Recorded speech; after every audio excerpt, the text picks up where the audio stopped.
Joining us on First Post is Mike Leon, the host of the news commentary podcast, Can We Please Talk? Joining us from Miami. Thank you for being with us today, Mike. Thank you for having me, Allison. Let's jump right in. Donald Trump has recently questioned whether Kamala Harris is intoxicated when doing interviews. Meanwhile, Kamala Harris has called Donald Trump unstable and unhinged. How are American voters viewing the back and forth mudslinging? Will it impact any votes? Well, Allison, even as you were saying that, I think both of us in our heads were probably laughing a little bit just at the back and forth of that. And I think the American people now are a little bit tired of the mudslinging. We want to get a little bit more into the policy part of this. And I think that's kind of where this campaign is coming home to roost for both of them. You know, I know both of them have done subsequent interviews on different podcasts and things like that, and they've been asked questions like this. And I think Kamala Harris is trying to at least talk about what other people that have worked for formerly President Trump in the Trump administration have said about him. So she's echoing kind of those statements, whereas Donald Trump is kind of, you know, as he said before, he weaves, right? He tends to go off the cuff and talk a little bit more. And that's what has endeared him to voters more about going off the cuff. And so I think both of them are slinging the mud, but I think we're past that point right now. I think there's truly people, and early voting numbers have shown that there are people that have already decided about this. The mudslinging is something that they want to get past. They want to move back to how we solve the economic issues, how we solve the immigration issues that this country is facing. I think the mudslinging is kind of going past people's heads at this point. Absolutely. Now, recently, Georgia conducted an audit and found 20 non-citizens on the registered voter list. Donald Trump has been alleging that the Democrats have been importing millions of migrants who would vote for Kamala Harris. Meanwhile, the Democrats have not come up with a credible counter. Do you think that Americans are worried after this latest revelation? Yeah, you know, I'm glad you asked this because, you know, in Georgia, and for people that don't know the story, there's about 8.2 million registered voters in the state of Georgia eligible in 2024. And Brad Raffensperger, who's a Republican Secretary of State, found 20 or so folks. I think it was about 11 of them that were registered but hadn't voted, and 9 of them that were trying to participate. And they reported it to the authorities. Again, 8.2 million and only 20 cases of this being found is a very, very, very, very, very small percentage number. So I don't think it speaks to the larger, but I do think that, you know, Donald Trump has said this before about Democrats, you know, with immigrants trying to vote for the Democratic Party. And the issue with that is, A, it's incredibly challenging, first off, to register, to vote. I mean, I live here in the state of Florida.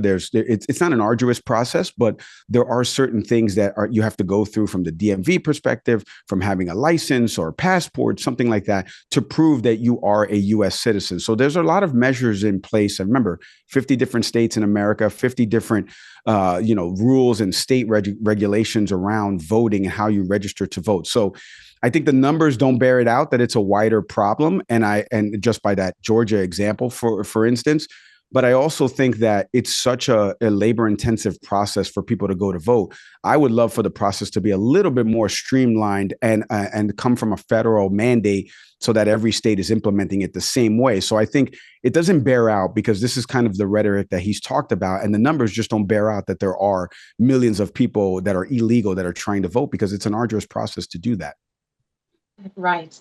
And Mike, this time more Republicans appear to be voting early compared to the previous election. They have also broken records in swing states such as Nevada and Arizona, where they maintain a lead over registered Democrats. Are these votes eating into the early advantage that Kamala Harris was expecting? Yeah, you know, this is a good question. I was talking about this morning with a couple of registered voters in different states. We were doing some focus group for our show. And this came up because I think the former president has softened his tone a little bit about early mail-in voting. Obviously, people that don't know this, he has mailed in vote for years.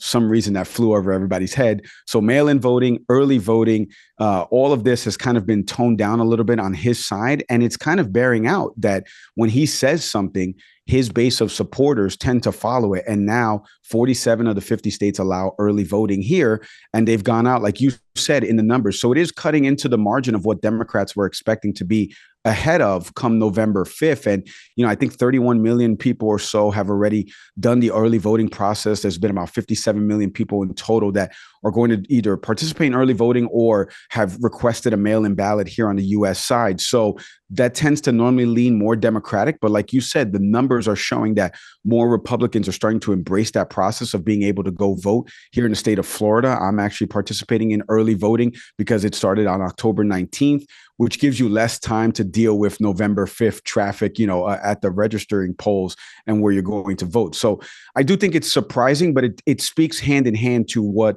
the former president has done in terms of softening that tone to get more registered Republicans to understand that, hey, you don't have to go vote on November 5th. You can vote a little bit earlier in the process. Right. And two themes have been the highlight for Donald Trump's campaign: the economy and illegal immigration. On the other hand, Kamala Harris is largely focused on abortion rights. Now, many voters fear that she would not do anything different compared to President Joe Biden. However, polls show that Americans don't trust her yet. What are your comments on this?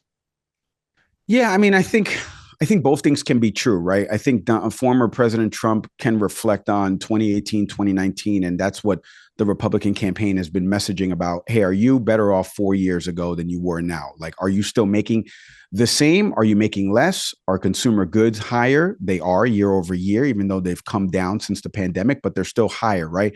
So they're going with that message and theme.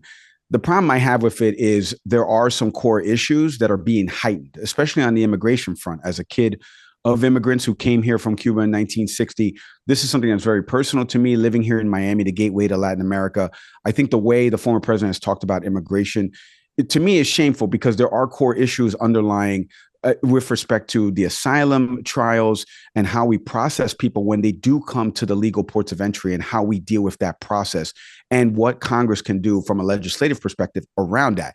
For Kamala Harris, I get why she's talking about abortion and women's reproductive rights, because it was ballot initiatives in 2022 in key red states that flipped for Democrats. And it's the reason why Democrats in Kansas, in Ohio, traditional red states, were able to win ballot referendums and measures around the women's reproductive rights.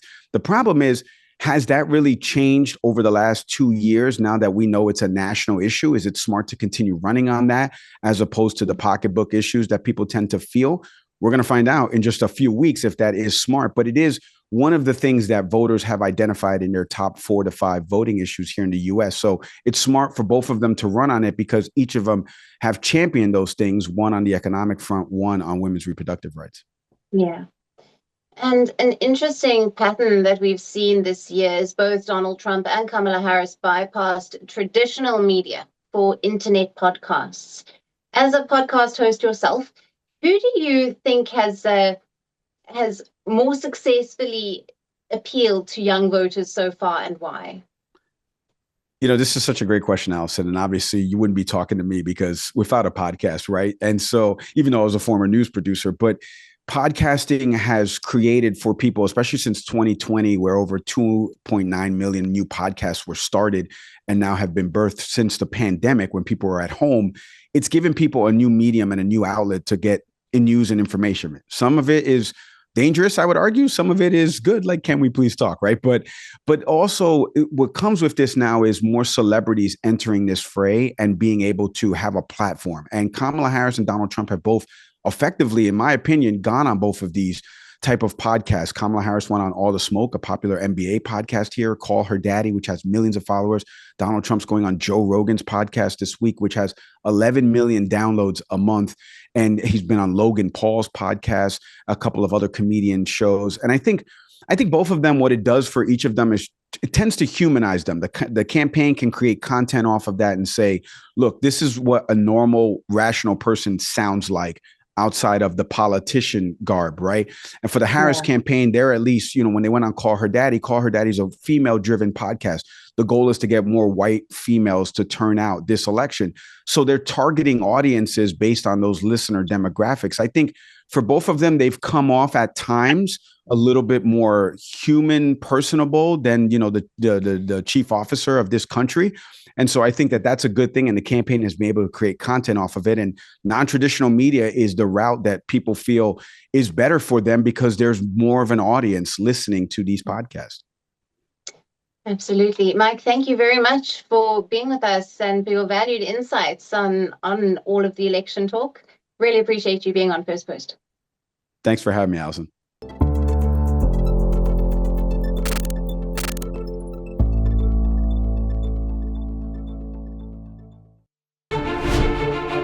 Firstpost decodes the U.S. election, explains how America chooses its president, your primer on the race to the White House, everything you need to know about how America votes, and its global implications. U.S. Election Explained, every Monday and Thursday only on Firstpost.